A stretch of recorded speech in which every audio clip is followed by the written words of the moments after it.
It was a cold, rainy evening when Emily arrived at Blackwood Manor. The old house stood on the hill, dark and silent. She looked up at the tall windows and saw a faint light in one of them. Someone was inside. Emily had not been to Blackwood Manor for 10 years. After her father's death, she moved to London, leaving her family behind. Now she had to return. Her uncle, Charles Blackwood, had died under mysterious circumstances, and she was his only heir. The letter she received said that he was found in his study, the door locked from the inside. Some said it was an accident. Others whispered that it was murder. As she stepped inside, the air was thick with dust and memories. The butler, Mr. Harris, greeted her with a sad expression. "Welcome home, Miss Blackwood," he said. "Dinner is ready. The family is waiting." The family, the people she had not seen for a decade, people who had reasons to hate her. At the dining table sat her Aunt Margaret, her cousin Victor, and her stepmother, Eleanor. Aunt Margaret was a stern woman with sharp eyes. Victor, her cousin, was now a grown man with a cold smile. Eleanor, her father's second wife, was as beautiful as ever, but there was something secretive about her. "We didn't expect you so soon," Eleanor said, sipping her wine. "I had to come," Emily replied. "Uncle Charles was kind to me." "Kind?" Victor laughed.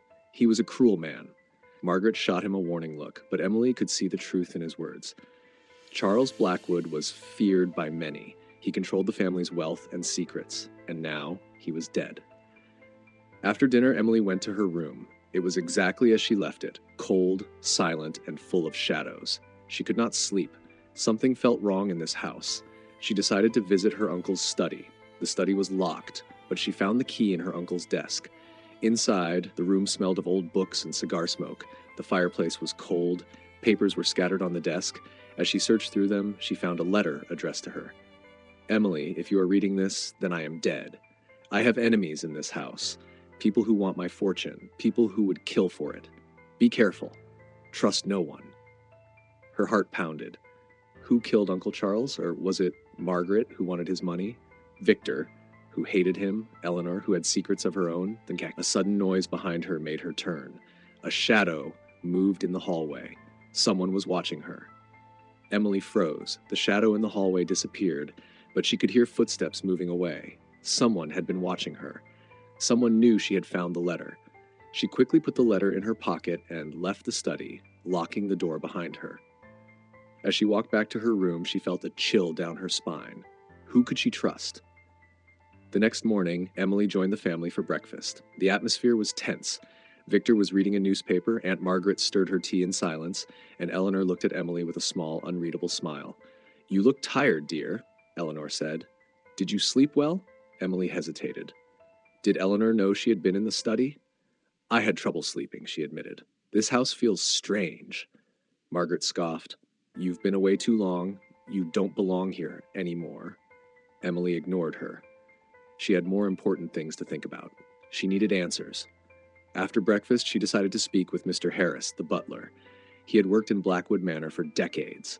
Maybe he knew something. She found him in the library, dusting the books. "Mr. Harris," she said, "I need to ask you about my uncle's death." The old man sighed. "It was not an accident, Miss Blackwood." Emily's heart raced. "Then what happened?" He looked around to make sure no one was listening. "Your uncle was poisoned. The doctor suspected it, but there was no proof." "Poisoned?" Emily whispered. "By who?"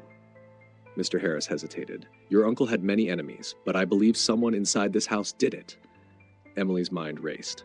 The letter her uncle wrote, he knew he was in danger. Someone in the family had killed him.